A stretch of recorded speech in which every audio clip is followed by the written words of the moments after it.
The Boy Who Swept the Marble Floors. The Palace of Orenmere was a place of cold beauty, towering spires of white stone that pierced the clouds like the fingers of a buried giant, banners of gold and crimson that rippled in winds too high for common men to feel, and floors of polished marble so pristine, so breathtakingly perfect, that the nobles who walked them every single day had never once, not once in their comfortable, cushioned lives, paused to consider the hands that kept them that way. Edric Voss thought about those hands every single day because they belonged to his father. He thought about them when he watched Lord Fenrath stride across the Great Hall in his jeweled boots, leaving a trail of mud and arrogance that his father would spend 40 minutes cleaning before anyone noticed it was gone. He thought about them when Lady Corinne dropped a full inkwell on the corridor floor and simply walked away, clicking her tongue in mild irritation the way a person clicks their tongue at weather, as though the mess were simply a condition of the world and not something a human being would have to kneel down and scrub out of ancient stone on tired knees. He thought about them at night, lying in the small room he and his father shared in the East Servants' Wing, listening to Brennan Voss breathe in his sleep with the slow, measured rhythm of a man who had worked his body to its honest limit and bore it without complaint. Edric Voss was 14 years old, and he understood the architecture of invisibility better than most men twice his age. He occupied a strange in-between space within Orenmere's rigid social order, a space that had no official name because the people who designed such orders had never bothered to account for someone like him. He was too educated to be dismissed entirely, having been taught by his father with a patience and dedication that most noble tutors couldn't claim, and yet too low-born to be acknowledged by the people whose approval might have made that education useful. He knew things, genuinely knew them, not the surface-level recitations that passed for knowledge among the titled children who attended formal lessons they'd been dragged to. And because he knew them quietly, without anyone to perform for, his knowledge had grown deep and strange and specific in the way that knowledge does when it belongs entirely to the person who holds it. His father, Brennan Voss, was the head palace janitor, a title that carried no ceremony and produced no envy but which, if any of the courtiers had possessed the curiosity to investigate it, described a position of remarkable complexity. Brennan oversaw the maintenance of 47 distinct spaces within Orenmere, managed a small staff of underpaid and frequently unreliable assistants, understood the structural quirks of every wall and floor and hidden passage in the palace better than the architects who had built it, and had done so for 30 years with a consistency and quiet dignity that most knights couldn't manage toward their sworn oaths. He was not a dramatic man. He did not tell stories of his importance or catalog his contributions. He simply showed up every morning and made the palace beautiful, and went home in the evening and used every spare coin and every late hour to teach his son to read, to calculate, to reason, to question. Not because he dreamed of Edric becoming a lord. He was a practical man and he harbored no delusions about how the world was arranged. But he believed quietly, privately, without ever needing anyone else to agree with him, that a sharp mind deserved to be sharpened regardless of where it was born, that intelligence was not a reward for favorable parentage, that curiosity, genuine and unperformed, was its own form of dignity. So Edric swept floors alongside his father, and while he swept, he read history scrolls borrowed from old Master Fenwick in the palace library, who had a weakness for anyone who actually asked questions rather than just requesting the most impressive-looking volumes. Mathematical texts left in reading rooms by careless tutors whose students had clearly not touched them. Political theory, trade law, military strategy, agricultural economics, anything he could lay hands on he consumed with the focused, slightly desperate appetite of someone who understood that knowledge was the one resource in Orenmere that no one could confiscate simply because of his name. He memorized supply routes. He memorized palace architecture down to the secondary drainage passages in the East Wing. He memorized the names and ranks and documented personality quirks of every dignitary who had visited in the last decade, cataloged in his mind the way his father cataloged cleaning supplies, organized, cross-referenced, perpetually updated. Not to impress anyone, there was no one to impress. Simply because he was curious, and curiosity, Brennan Voss had always said, was the one thing no one could take from a person. They could take your title if you had one. They could take your money, your position, your name's reputation.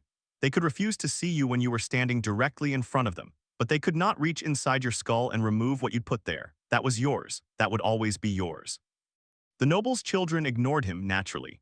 He was furniture to them, background, infrastructure, as much a part of the palace as the wall sconces and the decorative urns that lined the upper galleries. They walked past him the way they walked past everything that served a function without possessing a title, without cruelty mostly. Cruelty required noticing, and they did not notice him. They simply moved through the space he occupied as though he were a slightly inconvenient arrangement of the atmosphere. He had gotten used to it, mostly. There were still moments, quiet ones usually, when he was working alone in some empty corridor and the full absurdity of his situation settled over him, when the weight of it felt less like acceptance and more like something duller and colder.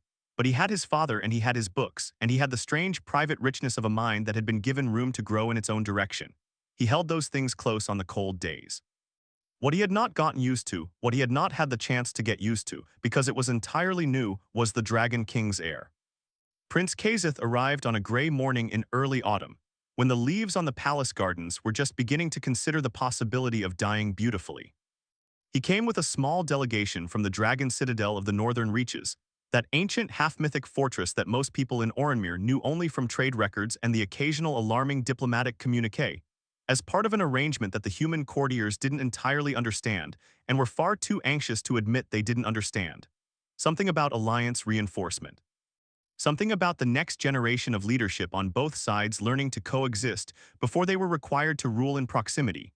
The specifics were above the pay grade of everyone who wasn't already in the room when they were decided, which meant they were certainly above Edric's. He was 16, the prince, tall for his age in the way of people whose growth carries a quiet authority rather than an awkward apology. His hair was dark with an undertone that shifted in different light, sometimes almost black, sometimes carrying the faintest suggestion of deep bronze, and along his jaw and forearms, barely visible unless the light caught it at the right angle, ran the faint iridescent shimmer that marked his draconic bloodline. Not full dragon, the Dragon King's line had been half-blooded for 3 generations, a political reality that neither side of his heritage entirely approved of but not fully human either. Something in the middle. Something that sat in the space between categories the way the palace's heating vents sat between floors, functional, essential, and largely ignored by everyone too comfortable to think about how things worked. His eyes were amber with flecks of living gold that caught the torchlight like embers contemplating ignition. When he looked at you, really looked, which he did rarely and with obvious reluctance, it was the specific discomfort of being assessed by something that had been assessing things for much longer than it appeared. He was, by every observable measure, completely and utterly miserable. Edric noticed because noticing was what he did. It was the primary occupation of invisible people, watching, cataloging, understanding the textures of things that the visible world moved through without registering. He noticed the way Kazith sat through formal dinners with his jaw locked into a stillness that looked like composure, but was actually the controlled tension of someone enduring something they cannot politely leave. He noticed the way the prince ate nothing and said less, his amber eyes moving across the table's social performances with the flat patience of someone waiting for a storm to pass. He noticed the way the noble children circled him, Aldrich Bren and his satellites, the daughters of the Eastern Lords, the ambitious second sons who had been specifically coached by their parents to make favorable impressions, with their careful smiles and their calculated warmth, each of them angling for proximity to a future dragon king the way merchants angle their stalls toward foot traffic. And he noticed the prince's expression in those moments. It was a look Edric knew intimately, knew in the way you know a piece of music you've heard so many times it lives in your chest. The look of someone who is surrounded by people and nonetheless entirely alone, not because no one is paying attention to them, but because everyone paying attention to them is paying attention to what they represent rather than who they are. The look of someone being wanted for the wrong reasons by the wrong people, which is a specific and particularly exhausting variety of loneliness that most people never develop language for because most people have never experienced wanting without being seen. It was the same look Edric sometimes caught in his own reflection when he wasn't careful enough to avoid it. He said nothing about it, he observed, he catalogued, he continued his work. The moment that changed everything was not, as such moments rarely are, dramatic in the least. It was an ordinary Tuesday in the 3rd week of October, when the light through the palace windows was going thin and golden, and the corridors had the particular smell of autumn dust that Edric had come to associate with the start of the harder season. He was reshelving books in the East Library, a task that old Master Fenwick permitted him in exchange for catalog work. The librarian had a bad knee and a worse back, and had long since abandoned the pretense of maintaining the fiction that Edric's presence among the stacks was anything other than mutually beneficial. The library was warm and quiet, smelling of old paper and wood polish, and the faint ghost of the pipe tobacco Fenwick had officially given up 3 years ago and unofficially had never stopped. Edric had a system for the reshelving, not Fenwick's official system, which was alphabetical by author and therefore almost entirely useless for finding anything, but a secondary organizational logic he developed over 2 years that sorted by subject cluster and cross-reference by period, which meant he could locate almost any volume in under a minute, and which Fenwick had never commented on because it worked, and the old man was pragmatic above all else. He was deep in the history section when the door opened. Kazith entered the way people enter spaces when they are escaping something rather than seeking something, quickly, quietly, with the slightly hunted quality of someone who has just managed to put a door between themselves and whatever had been pressing on them. He did not look around the room with the searching curiosity of someone exploring. He moved directly to the nearest shelf, pulled a book with the randomness of someone who did not care what they selected so long as they were holding something that looked purposeful, and retreated to the corner chair, the large one near the window that was the best chair in the library by a considerable margin, and which Edric had always privately considered his, an ownership that had no legal standing and which he surrendered without comment. The prince sat, he opened the book, he stared at the page. And then he continued staring at the page for 20 minutes without turning it. Edric noticed from across the room, he noticed everything, but he said nothing. He continued his work. He moved along the shelves with his quiet system, placing each volume with the careful precision that his father had taught him characterized all work worth doing. And he did not stare, and he did not hover, and he did not present himself at the prince's elbow with eager solicitation the way every other person in the palace would have done, because he understood from the inside that what Kazith needed in that moment was not attention. He needed to not be seen, even especially by someone kind. The dignity of being left alone was not a small gift. Most people didn't know how to give it. Edric gave it without thinking, because it was the gift he had always wanted and had only rarely received, and giving things you understand the value of is easier than people expect. 5 minutes passed, then 10. The fire in the library grate shifted and settled. Outside, wind moved through the garden trees with the low, ongoing sound of autumn doing its patient work. Edric reached the philosophy section and began its reorganization with the focused calm of someone who finds order genuinely satisfying, which he did, which was one of the few things about his own character that he'd identified clearly and without ambivalence. He was replacing a volume on civic theory when he became aware, without looking, that the prince had looked up.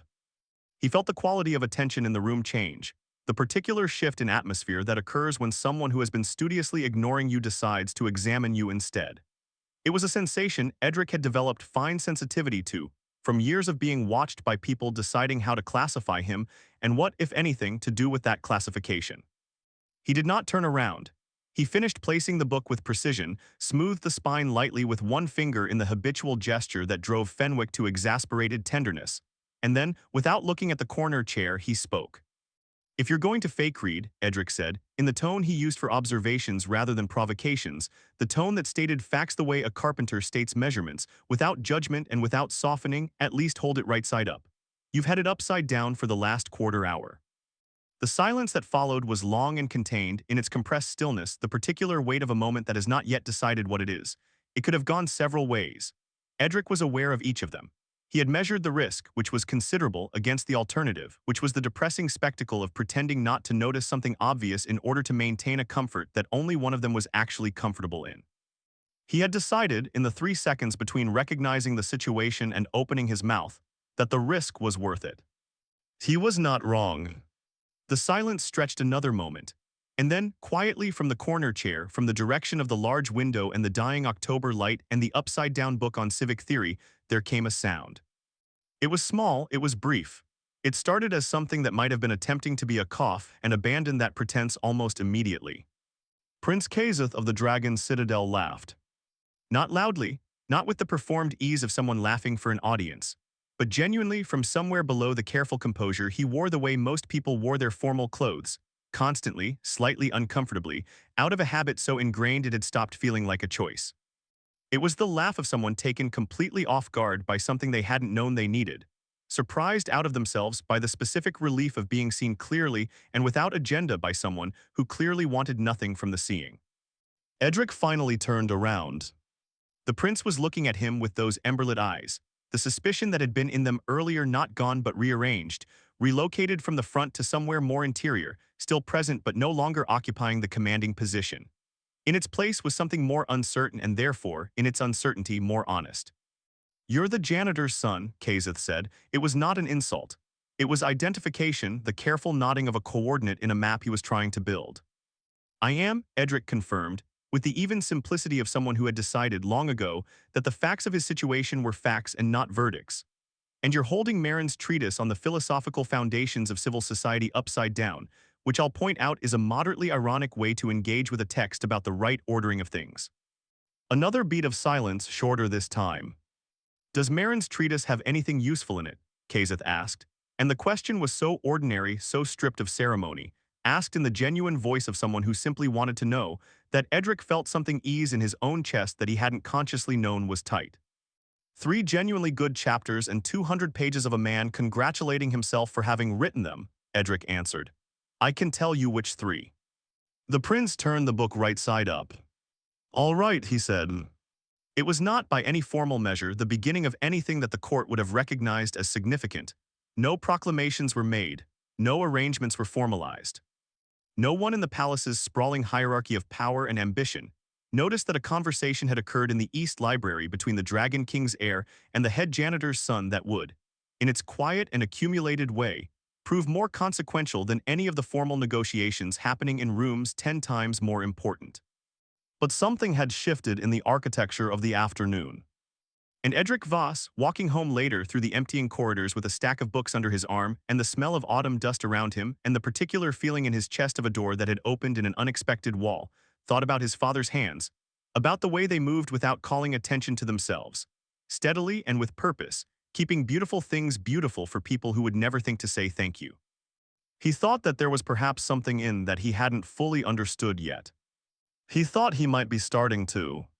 He went home, he told his father about none of it because there was nothing yet to tell that words could carry without diminishing. He ate dinner. He read by candlelight until the candle ran low. And the next morning he went back to the East Library, and Prince Kazeth of the Dragon Citadel was already there, holding a different book, this one right side up, waiting with the careful patience of someone who has not entirely admitted to themselves that they are waiting.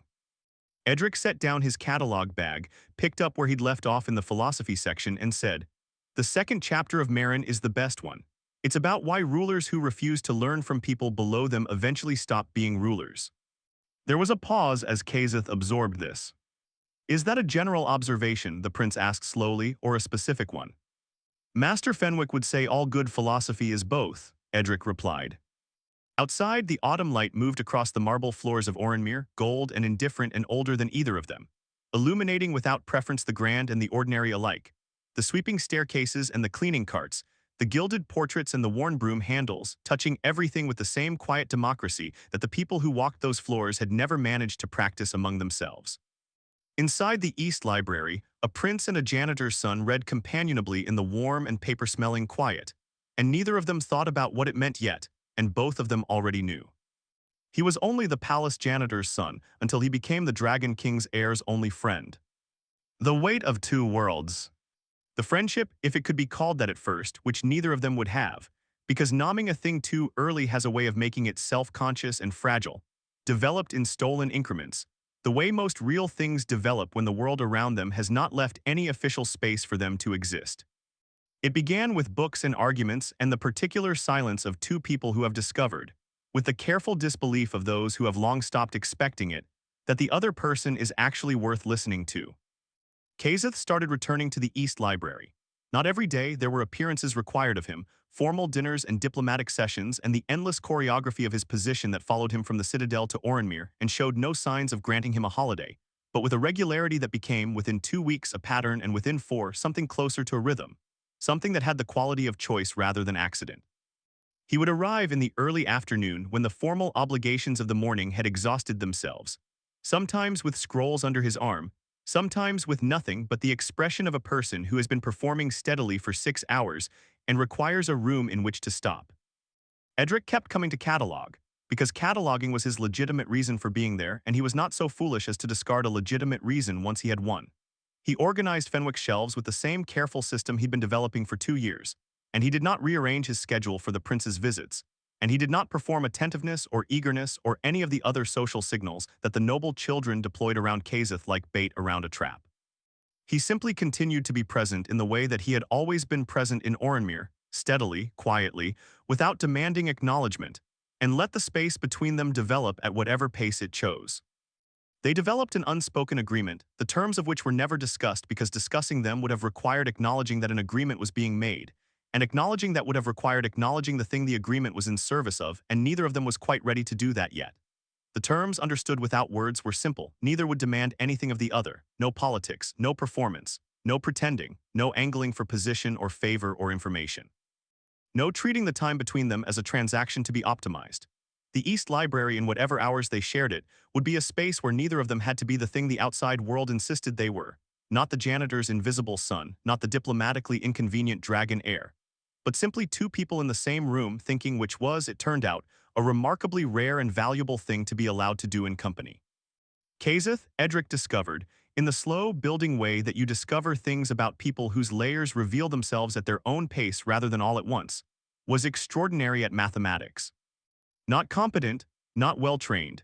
Extraordinary in the specific way that describes people for whom a mathematical problem is not a task to be completed, but a kind of fundamental itch that demands scratching, an almost physical discomfort that persists until resolution. He had a compulsive quality around unsolved problems. Edric noticed it first in the way the prince's attention would snag on a half-finished equation in the margins of a text. The way his eyes would move back to it again and again, even as the conversation moved elsewhere. The way his fingers drummed the particular rhythm of someone working through something internally while their surface continued functioning normally. He had been taught by tutors at the Citadel who were, by any account, gifted and thorough, but the tutors had mostly taught him the established methods, the proven approaches, the sanctioned routes through mathematical territory that had already been mapped. What Kazeth wanted, what he had apparently always wanted and had never entirely been given, was someone who would get lost with him in the unmapped parts.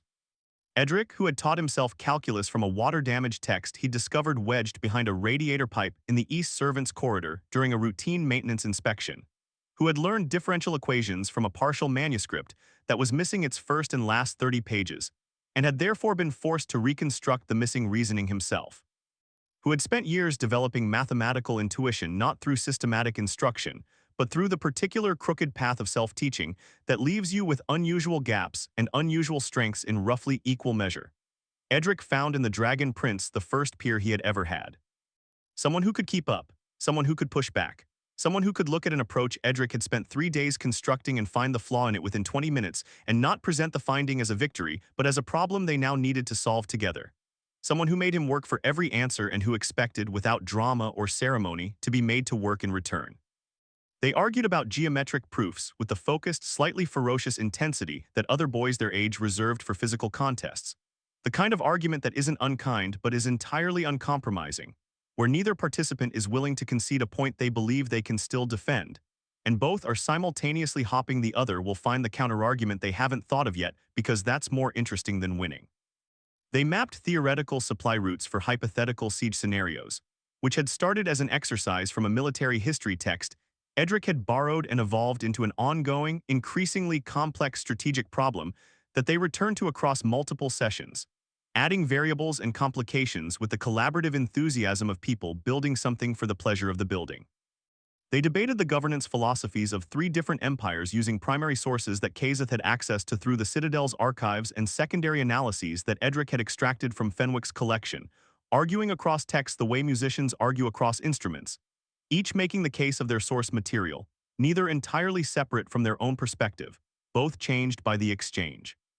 Kazeth had never, in 16 years of existence and the specific social landscape of the Dragon Citadel, where everyone was aware of what he was and what he would become and managed their interactions with him accordingly, met a human being who talked to him as though those facts were simply facts and not primarily instructions for how to behave.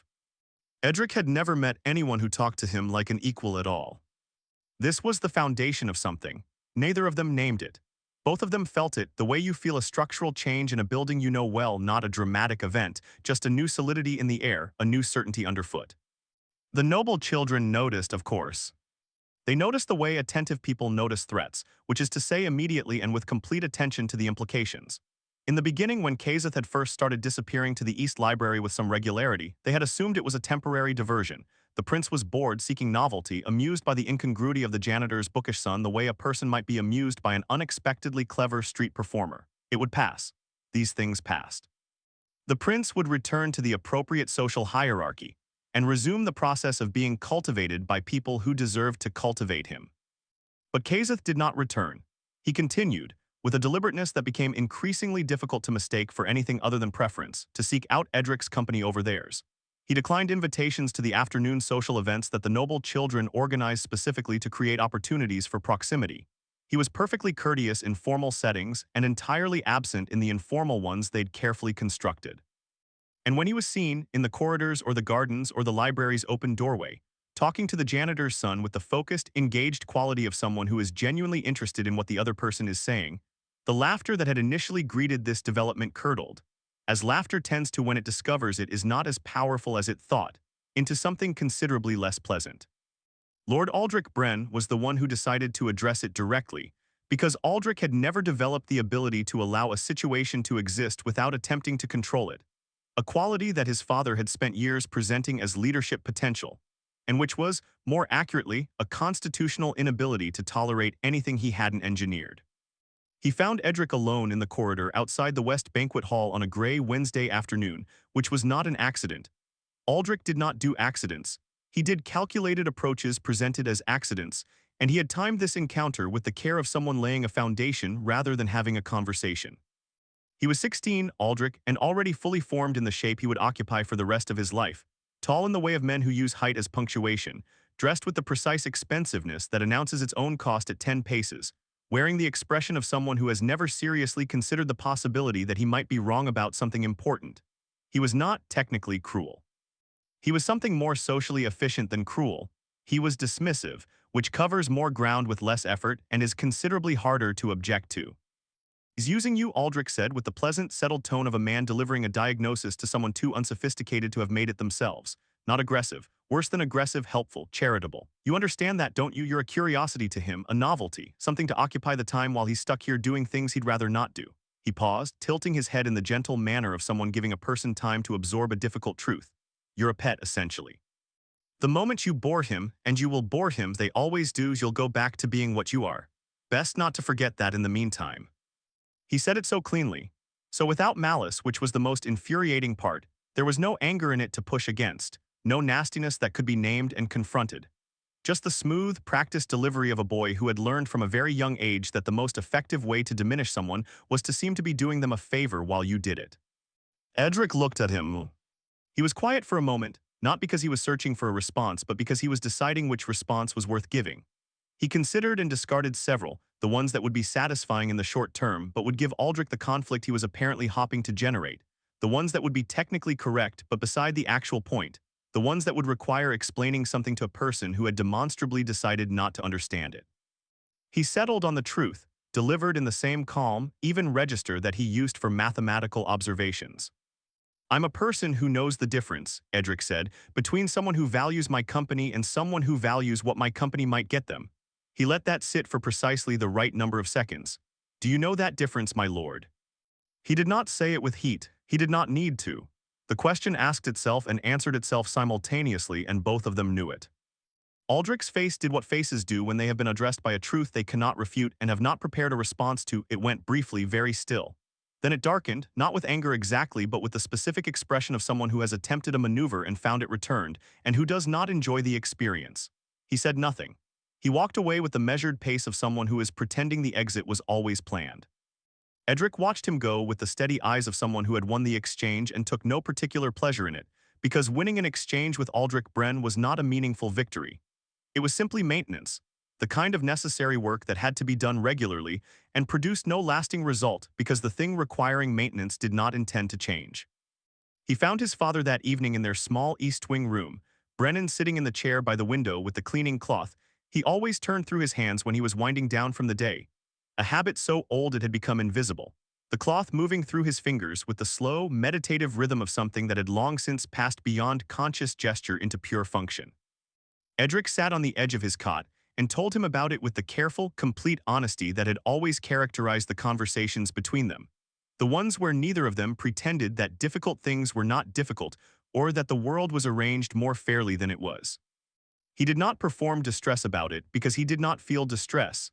He felt the particular tiredness of a person who has been reminded, once again, of a reality they understand and have not ceased to find frustrating, which is a different thing. He told it plainly, and his father listened in the complete way Brennan Voss listened to things, without interruption, without the anxious interjections of a person preparing their response, while the other person is still talking, but with the full and patient attention of someone who considers listening to be itself a form of respect. When Edric finished, Brennan was quiet for a while. The cloth moved through his hands. Outside, the palace made its evening sounds, footsteps on marble, the distant clatter of the kitchens closing down, wind along the high eaves. People will always try to tell you what you are, his father said finally, with the measured certainty of someone who had learned this through long and particular experience. From the day you were born to the day you aren't, there'll be someone with an interest in defining you before you can define yourself. Smaller than you are, less than you are, useful in the ways that suit them, dangerous in the ways that don't. He paused, his hands stilling momentarily on the cloth. Let them talk, they're going to talk regardless. Just make sure you know yourself better than they do. That's the only counter that actually works. Edric carried that with him the way he carried everything his father gave him, not displayed, not performed, but absorbed into the working structure of how he moved through the world, present in the quality of his decisions even when he couldn't point to it directly. The real test came 3 weeks later. It arrived without announcement, as real tests tend to, disguised as ordinary circumstances that only reveal their significance afterward, or, if you're paying close enough attention, slightly before the moment when most people would notice. The formal autumn negotiations between the Dragon Citadel and the human kingdom of Orenmere had been scheduled for the 3rd week of November, when the diplomatic calendar demanded it, and the political pressures on both sides had reached the point where further delay would itself become a statement. These were not small talks. They addressed questions of tribute and territorial boundaries, and a trade agreement that had been contentious in one form or another for 2 generations. An agreement whose current iteration had been drafted, redrafted, challenged, partially dismantled, and reassembled so many times that it had accumulated the peculiar instability of a structure that has been repaired more than it was originally built. Edric had no place in those halls. He understood this without bitterness. It was simply a fact of geography, the geography of power rather than of space. He swept the corridors outside the negotiating rooms, which placed him in the interesting position of being, officially, nowhere in the vicinity of anything important, while being, practically, close enough to hear a great deal. Invisible people always heard things. It was the natural consequence of occupying spaces that the powerful moved through without accounting for the furnishings. He heard the preliminary sessions through the walls as he worked, fragments mostly, the audible surface of deeper proceedings. He heard the formal language of treaty negotiation, which he had studied enough to recognize even at a distance, the careful phrasing that carried weight far beyond its apparent meaning. He heard the Dragon Citadel's delegation presenting positions with the precise restraint of people who were aware they were being watched for weakness, and the human kingdom's representatives responding with the slightly too smooth assurance of people who knew something the other side didn't. And then, on the second day, through a door that had been left slightly ajar by some inattention of the afternoon, the kind of small administrative failure that changes things, he heard Lord Chancellor Bren's voice, that careful and polished instrument, proposing a new addendum to the trade agreement. He swept slowly, he listened. The addendum sounded reasonable on its surface. It concerned export quotas and tariff structures relating to the Citadel's eastern trade routes, the routes that moved the specialized metalwork and rare mineral compounds that were the Citadel's primary economic exchange with the human kingdoms south of the mountains. The language was dense with technical specificity, the kind of language that is designed to be exhausting to read carefully and easy to approve without full comprehension, and the terms it proposed seemed, on casual examination, balanced and fair. Edric did not examine them casually. He had spent 2 years reading trade law from borrowed texts. He had spent 3 months arguing the economics of territorial trade with Kazeth, who had access to the Citadel's actual figures and whose understanding of the northern trade systems was specific and detailed and had significantly expanded Edric's own. He heard the Chancellor's addendum, and his mind, which had the particular quality of retaining numerical and structural detail the way other minds retain faces or music, ran the proposed terms through the models he'd built and rebuilt across those months of argument and analysis. He understood what he was hearing within approximately 4 minutes. The addendum was not fair, it was precise, which is different. It was structured in a way that would function as presented for approximately 2 years, long enough for both sides to have committed to the arrangement and built their subsequent planning around it, before the specific interaction of its quota mechanisms and tariff escalation clauses created a compounding restriction on the Citadel's eastern exports that would, by the end of year 5, reduce them to roughly 40% of current volume. Not through sudden confiscation or obvious violation, but through the slow, technically legal strangulation of terms that each, individually, seemed defensible, but which together constituted the kind of elegant long-term trap that required knowing your opponent's economic language well enough to exploit the places where their fluency ended. The Chancellor knew exactly where the Citadel's fluency ended. He had apparently spent considerable effort finding out. Edric swept the corridor, he finished his section, he put his equipment away, he went home. He sat at the small desk where he did his reading, and he pulled out paper, and he spent 3 hours writing. He wrote with the careful precision of someone for whom clarity was a form of respect. Not padding, not hedging, not the defensive bureaucratic language of someone protecting themselves from the implications of what they were saying, but the clean and direct prose of a person stating what they know and why they know it and what follows from it, in terms that could not be misread by anyone with sufficient attention. He laid out the addendum's structure. He showed the mathematical interaction of its components across a 5-year projection. He demonstrated where the mechanism activated and what it produced. He noted the specific points at which the apparent balance of the terms was revealed as the designed appearance of balance rather than the substance of it. He worked until the candle burned low and the palace had gone entirely quiet around him, that deep palace midnight quiet that had its own quality. The silence of a very large building occupied by sleeping people, full and inhabited but still. He did not sign the document. He folded it with the same care he folded everything, with the precise neatness of someone who has been taught that how you do small things reflects how you do all things.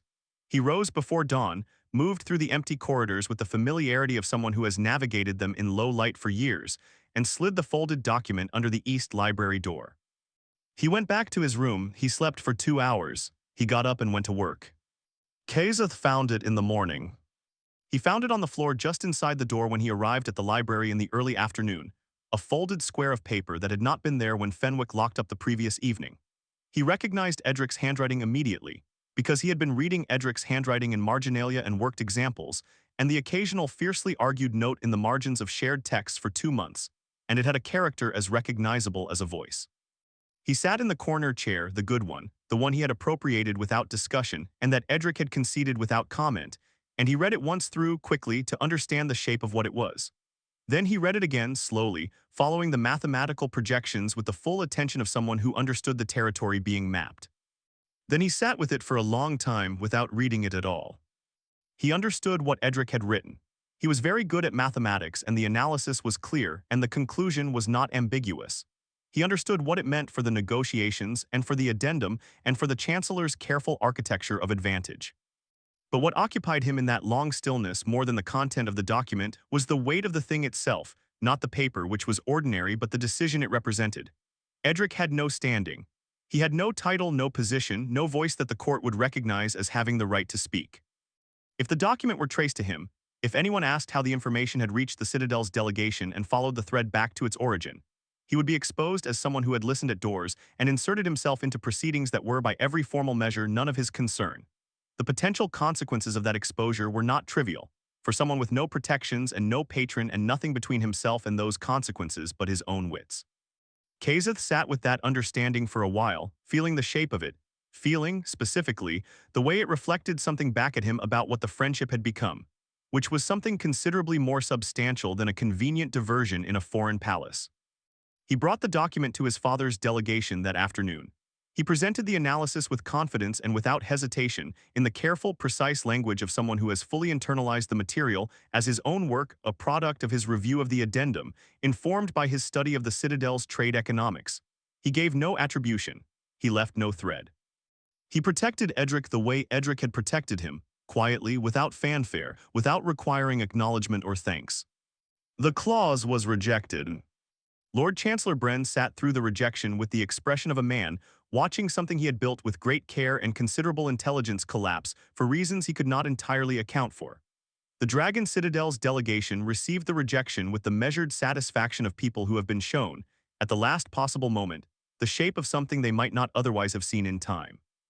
The negotiations continued, and the treaty that resulted was less elegant than the one the Chancellor had been constructing and rather more honest, which was a trade he had not intended to make.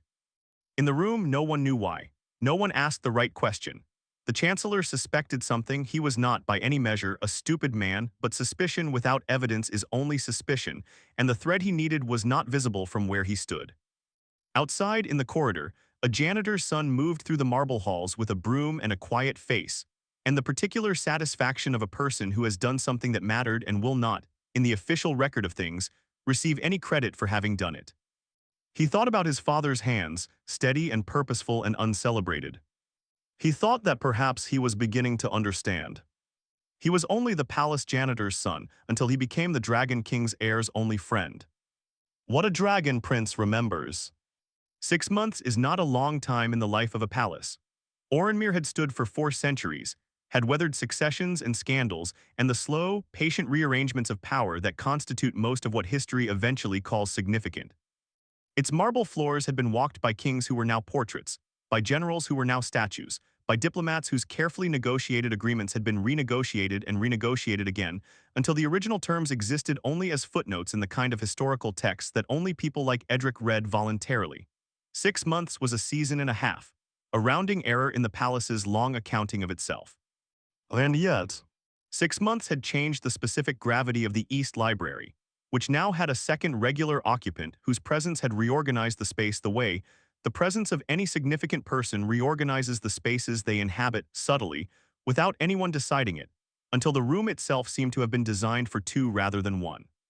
6 months had produced 3 completed geometric proofs of significant elegance, 1 theoretical siege plan of sufficient sophistication that Edric had privately considered whether it might be dangerous to have written down, and an ongoing debate about the governance philosophy of the Meridian Empire that had not resolved and showed no signs of resolving because the historical record was genuinely ambiguous, and both of them were too intellectually honest to claim certainty they didn't have. 6 months had produced, without anyone intending or declaring it, the thing that neither of them had named and both of them knew, a friendship of the particular and uncommon kind that is built not on proximity or convenience or the social mathematics of mutual advantage, but on the rarer foundation of 2 people who have found in each other the specific thing they did not know they were missing until it was there. 6 months had also produced the renegotiated trade agreement, the honest one, rebuilt carefully on the ruins of the Chancellor's elegant trap after the Citadel's delegation had declined the addendum with a precision that the Chancellor still found, upon reflection, deeply unsettling.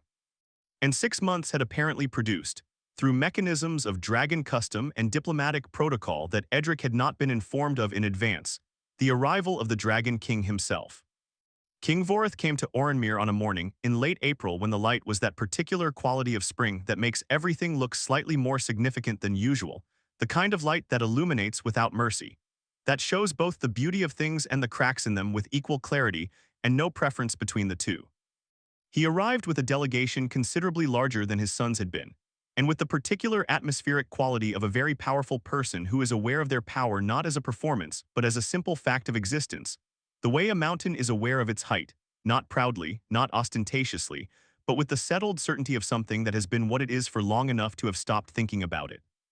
He was not like Kazeth in temperament, and the difference was immediately apparent to anyone in the vicinity who possessed functional observational abilities, which in practice meant Edric and very few others. Where Kazeth was reserved, contained, measuring, a person who gave his attention rarely and therefore made the giving of it mean something, Vorith was enormous in presence in the way of geographical features rather than performances. He did not fill a room with noise or movement or the theatrical assertion of importance that characterized most powerful men Edric had observed at a distance. He filled it the way weather fills a space, pervasively, without effort, altering the quality of the air simply by being present in it. The courtiers around him adjusted their postures and their expressions and the velocity of their movements without appearing to decide to do so, the way plants adjust toward light, responding to a pressure they could not have articulated but could not ignore. He had ruled the Dragon Citadel for 112 years. Edric had looked this up carefully over 4 months of increasingly complex language study, in the draconic historical records that Kazeth had begun bringing to the library after the 3rd week, partly because Edric had asked about them, and partly because Kazeth had developed the habit, without commenting on it, of bringing things he thought Edric would find interesting, which was an act of attention that Edric recognized and received without making it awkward by acknowledging it directly. 112 years of rule, preceded by several decades of the kind of formative experience that produces rulers capable of lasting a century, wars, negotiations, the internal politics of a citadel that housed beings of considerable power and considerable age, and the particular interpersonal complexity that arises when the people around you live long enough to remember when your authority was theoretical rather than established. Vorith had seen empires rise and reach and overextend and dissolve, the way morning frost dissolves completely, and with the particular finality of something that had always been temporary but had spent its existence pretending otherwise. He was not, by any account, easy to impress. The accounts were unanimous on this point across multiple sources, which in Edric's experience meant it was probably accurate. He arrived to finalize the renegotiated agreement, the process of which had required another 2 months of careful work after the original negotiations had produced a framework honest enough to build on but incomplete enough to require completion, and to fulfill, as Edric had learned through the draconic texts, the obligation that Dragon Custom placed on parents of heirs who had been sent into foreign environments for extended periods. The obligation was not purely diplomatic. It was something older than diplomacy, the requirement that the Dragon King assess personally, with the direct and unmediated judgment that could not be delegated, the conditions in which his heir had been living and the influences to which he had been exposed. Not as surveillance, as responsibility. The distinction was important and not one that the human court was likely to appreciate, but Edric, who had spent 4 months reading the texts that explained it, understood it. The court of Orenmere dressed itself in its finest for Voreth's arrival, with the comprehensive, slightly frantic thoroughness of people who understood precisely what was at stake. Every noble family that had a best presentation deployed it. Every lord who owned a significant piece of jewelry located it and wore it. Every minor bureaucrat with any conceivable claim to relevance found a reason to be present in the public spaces through which the Dragon King would move. The atmosphere in the days leading up to the arrival had the specific quality of an audience preparing for a performance in which the audience itself was the performance. The practiced desperation of people who knew that one favorable acknowledgement from Voreth, one moment of being seen and assessed positively by those ancient amber eyes, could alter their family's trajectory for a generation. It was, Edric thought, while sweeping the grand corridor that would serve as Voreth's primary approach route, and ensuring its marble surface achieved the standard his father would consider acceptable, a rather clear illustration of something his father had tried to explain to him years ago about the difference between presence that commands and presence that performs. The courtiers were performing magnificently. Voreth, from everything Edric had read and everything he had observed in Kazeth, would notice the performance without being moved by it, because beings who have had a century to study human self-presentation develop a fairly precise understanding of the difference between what people show and what they are. Edric swept the corridor, he did his work. He was, as he had always been, invisible. The king spoke with the appropriate counterparts in the appropriate order, with King Aldenmere of the Human Kingdom, in the formal sessions that were part ceremony and part genuine strategic exchange, with the generals and the high administrators and the senior diplomats, with the scholars and the clergy and the lords who had been invited into the inner circles of official engagement. He moved through these conversations with the unhurried completeness of someone who is gathering information, rather than simply performing the appearance of gathering it, asking questions that were more specific than their formal framing, suggested and listening to answers with an attention that made people feel, afterward, as though they had said more than they'd intended to.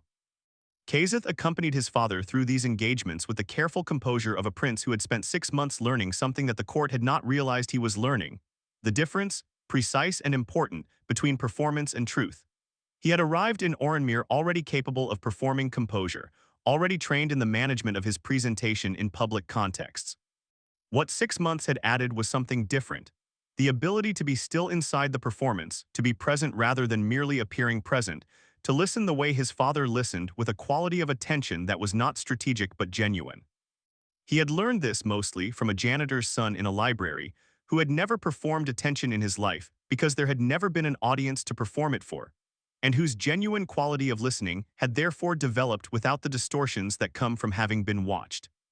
He moved through the day's official proceedings with his father, meeting expectations, fulfilling the visible requirements of his role. And then in the late afternoon of the second day, standing in the great hall of Orenmere with the assembled court around him and his father beside him, and the full weight of the moment's official significance pressing down on everything like formal weather, he said, "I would like you to meet someone." The court absorbed this statement with the collective processing of a social organism encountering new data. Meet someone. Coming from the prince in this context, it meant a person of significance, a person whose significance had been established by the criteria the court recognized. A lord, perhaps, a senior scholar, one of the diplomatic attendants who had distinguished themselves in the negotiations. Someone with a title, a position, a name that meant something in the accounting of power. The someone who arrived was Edric Voss. He came from the corridor outside the great hall where he had been, in exact accordance with his standard practice and the pattern of his entire existence in Orenmere, invisible.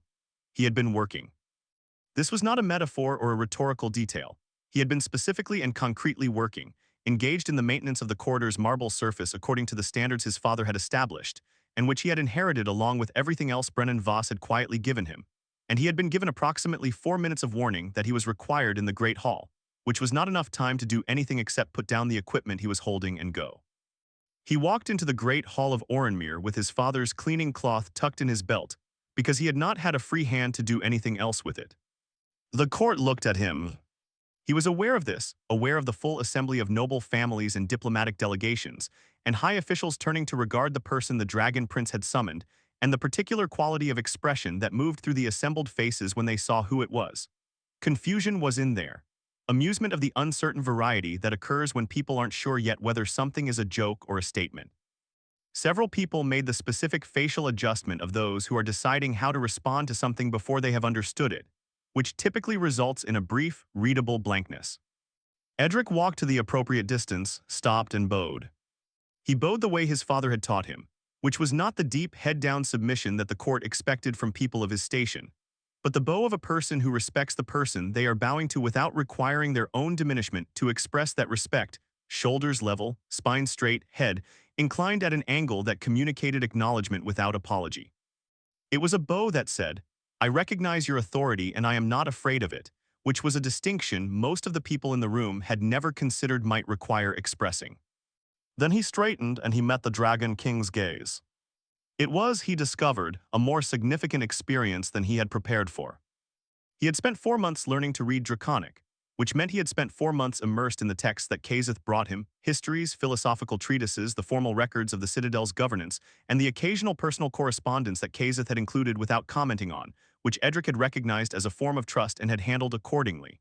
He had developed through that immersion a fairly detailed cognitive model of what the Dragon King would be. He had thought himself reasonably prepared. Vorth's eyes were Kazeth's eyes in the way that a river's source is related to the river, recognizably connected, sharing essential nature, but separated by a difference of scale and depth that made comparisons somewhat inadequate. Where Kazeth's amber gaze was the fire of something still discovering the extent of its own heat, Vorth's was the fire that has been burning since before the current arrangement of the world, and has in the course of that burning witnessed everything the world considers significant, and revised its estimate of significance accordingly. Looking into it was the specific experience of being seen by something that had been seeing things for a very long time, and had consequently become extremely good at it. Edric held the gaze. He did not look away and he did not perform composure. He simply stood in the reality of the moment, which was considerable, and let it be what it was. Vorth studied him. The study was not quick. It was the thorough, unhurried assessment of a person who believes that the purpose of looking at something is to see it, not to confirm what you expected to see. The Dragon King looked at the cleaning cloth in Edric's belt.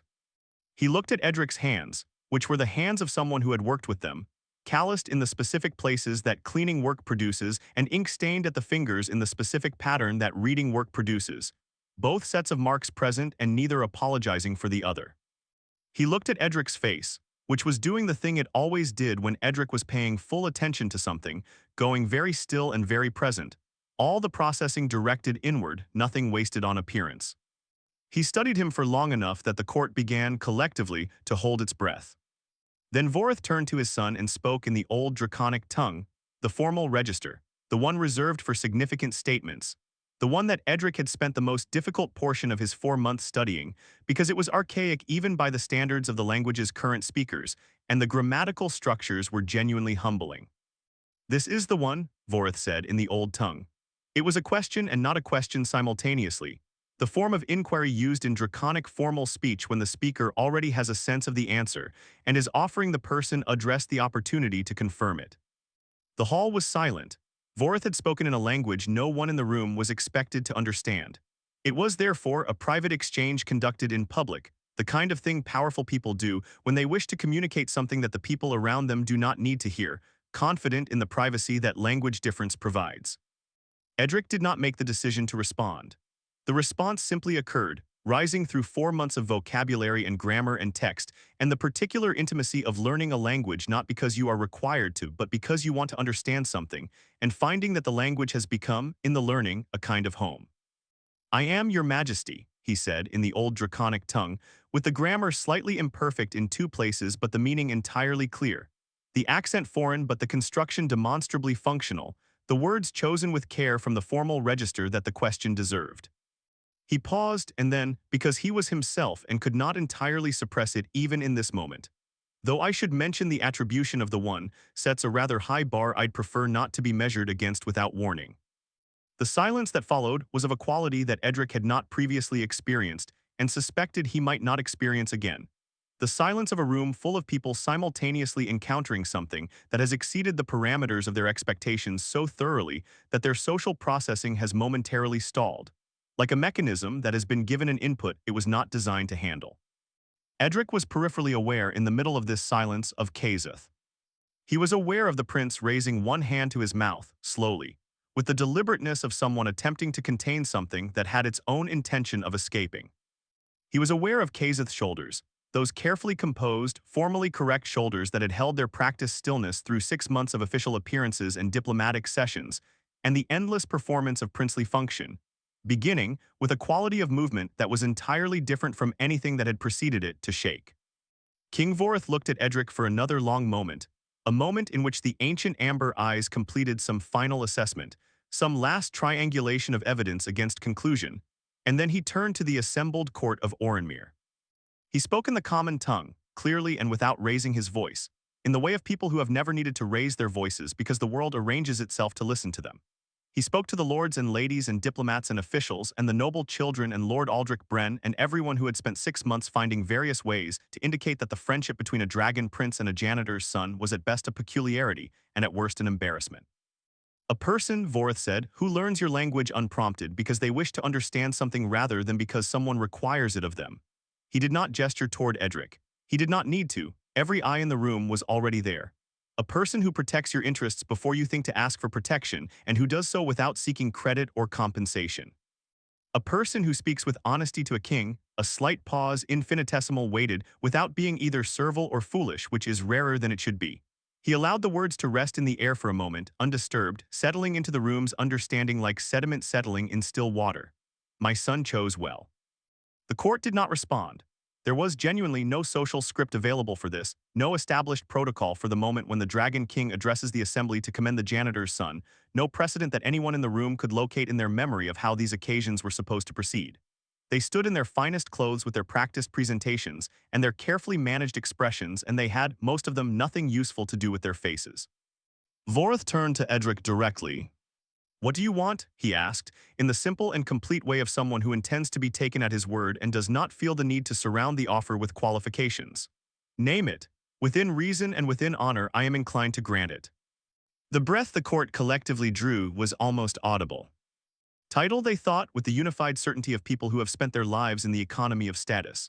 Land, wealth, a name that would mean something. The formal translation of an extraordinary moment into the ordinary currency of power, the things people in stories always ask for when a powerful figure extends their hand, because stories are written by people who understand that the audience needs the request to be legible, needs the reward to take a form that maps onto the world they know. Edric thought about it. He thought about it sincerely, with the genuine and unhurried consideration that he applied to all questions worth answering, not performing deliberation but actually deliberating, actually asking himself what he wanted in the space that had just been opened. He was aware of the court watching him. He was aware of the weight of the moment. He held both of these things without being controlled by them, which was something he had been practicing without nomming it as practice for his entire life. He thought about the East Library, warm and paper-smelling in the autumn afternoons. He thought about the water-damaged calculus text and the partial manuscript with the missing pages and the borrowed draconic translation that had been due back to the diplomatic archive 3 months ago, and which Fenwick had been covering for with the serene dishonesty of a man who had decided some rules were suggestions. He thought about the specific and unrepeatable pleasure of working through a problem with someone who made you better at thinking by the quality of their disagreement. He thought about everything he had read in Orenmere and everything he had argued through with Kazeth, and all the things those months of conversation had shown him about how much he didn't know, which was a great deal, and how much he wanted to know, which was more. He thought about his father, 30 years in these halls, finding dignity not in recognition but in the quality of the work itself, in the giving of things whose value the giver understood even when no one else did. He thought about what he actually wanted. "Permission to continue my education at the Citadel's archives," Edric said, and his voice was steady and clear in the vast hall, carrying without effort because he was not performing a request but simply making one. "I've read everything accessible here." He paused and then turned his gaze briefly with the particular quality of a person who knows exactly what they're doing to Kazeth. And he is better at mathematics than I am, which I find completely unacceptable and intend to address. The sound that broke from Kazeth was not a polite laugh. It was not a composed, princely acknowledgement of a well-timed remark. It was the laugh of a person caught entirely off guard by something they should have anticipated, but somehow didn't. Genuine, open, without reservation. The laugh of someone who has been given permission, in the middle of the most formal occasion they have attended in months, to be entirely themselves, and who takes it without hesitation. It was a sound that had not been heard before in the great hall of Orenmere from the Dragon Prince, and it was everyone present could feel this, even those too rigid to respond to it, the most real sound the hall had contained in a very long time. King Voreth made a sound. It was low and brief, and came from somewhere that was not quite the register of human laughter, but was unmistakably its draconic equivalent, the auditory signature of a being who has been genuinely and unexpectedly amused by something, which was, by all available accounts, not a frequent occurrence, and which, by the expression that moved through the assembled court, none of them had ever witnessed and had not entirely believed was possible. The court stood in its finery and its careful presentations, and did not know what to do, because the moment had exceeded every category they had prepared for, and they were not people who were comfortable in the spaces between their categories. At the edge of the great hall, where the official proceedings ended and the service spaces began, where the marble floors gave way to the stone corridors that the visible world moved through without noticing, Brennan Voss stood holding his mop. He had been summoned as a witness, and he had come as he was because he was Brennan Voss, and he did not own a different version of himself to deploy in formal settings, did not have a presentation to adjust or an appearance to manage. He stood in his work clothes with his mop, and his 30 years of quiet dignity, and his son's face visible across the hall. That face he had watched develop through 14 years of careful and deliberate education into something that the world around it had never bothered to account for. Something moved through him. It was not a thing he could have named if someone had asked him to. Language, which was good for most things, was not quite adequate for this. It was warm in the way that certain things are warm that are not related to temperature. It was old in the way that the things that matter most are old, not antique, not historical but fundamental, the way certain emotions are not new experiences but recognitions, instances of something that has always been true becoming, at a particular moment, impossible to mistake for anything else. It was the feeling of a father who had looked at his son's life, and the life he had lived alongside his son's, and understood, in the space of a moment that did not require long deliberation, because it did not require deliberation at all, that the accounting had come out right. That the 30 years of floors and the spare coins and the late evenings and the borrowed texts and the conversations held in the small East Wing room by candlelight, all of it, every portion of it, the parts that had felt like enough and the parts that had felt like not quite enough, had been in the only measurement that mattered, exactly enough. That he had given his son no titles and no land and no powerful name and no connections worth leveraging, and no inheritance worth anything in the economy that the court around him spent its energy maintaining. He had given his son a sharp mind that had been taught to love sharpening, a knowledge of the difference between respect and submission and between dignity and pride, the understanding that curiosity was its own form of wealth and that invisible people, if they were paying attention, often saw more clearly than anyone else in the room. He had given his son, in 30 years of work done well and without complaint and without requiring acknowledgement, an education in what it meant to be a person. Brennan Voss stood at the edge of the great hall with his mop and his work clothes, and felt the warmth of that understanding move through him like light through old stone, slowly, thoroughly, reaching the places that had been cold for a long time. He had been only the palace janitor. His son stood in the center of the great hall of Orenmere, with the Dragon King's approval settling around him like something earned rather than bestowed, and Kazeth's genuine laugh still present in the air like the aftermath of weather, and the court of Orenmere rearranging its understanding of what was significant and what was not with the slow, effortful turning of a very large ship. His son was going to be just fine. He had always been going to be just fine. Brennan Voss had known it for 14 years and had given it everything he had and had never, not once, needed anyone else to tell him it was worth it. He stood at the edge of the hall and he held his mop, and he let the warmth of the knowing fill him completely. Outside, the April light moved across the marble floors of Orenmere, steady and indifferent and older than all of them, illuminating without preference the grand staircases and the cleaning carts, the jeweled lords and the man with the mop, the visible and the invisible alike, touching everything with the same clear democracy that the people who walked those floors had never quite managed to practice among themselves. Inside, something had shifted. Not everything, not all at once. The world did not rearrange itself in a single afternoon, not even afternoons with dragon kings in them. But something real and structural, something that would continue its quiet work in the months and years that followed had changed in the specific gravity of the room, in the understanding of what deserved to be seen and what the consequences were of spending generations choosing not to look. A prince had laughed like himself for the first time in recent memory. A king had granted a request that no one in the court had thought to imagine. A boy who had always been invisible had been seen, clearly and without agenda, by someone whose seeing mattered, and had been found in that seeing to be exactly what he was, sufficient. More than sufficient. The particular and irreplaceable thing that he had always been, whether or not the room he stood in had previously bothered to notice. And at the edge of the hall, Brennan Voss, who had spent 30 years making beautiful things beautiful for people who never looked down at the floors they walked on, allowed himself, quietly and without performance, to smile.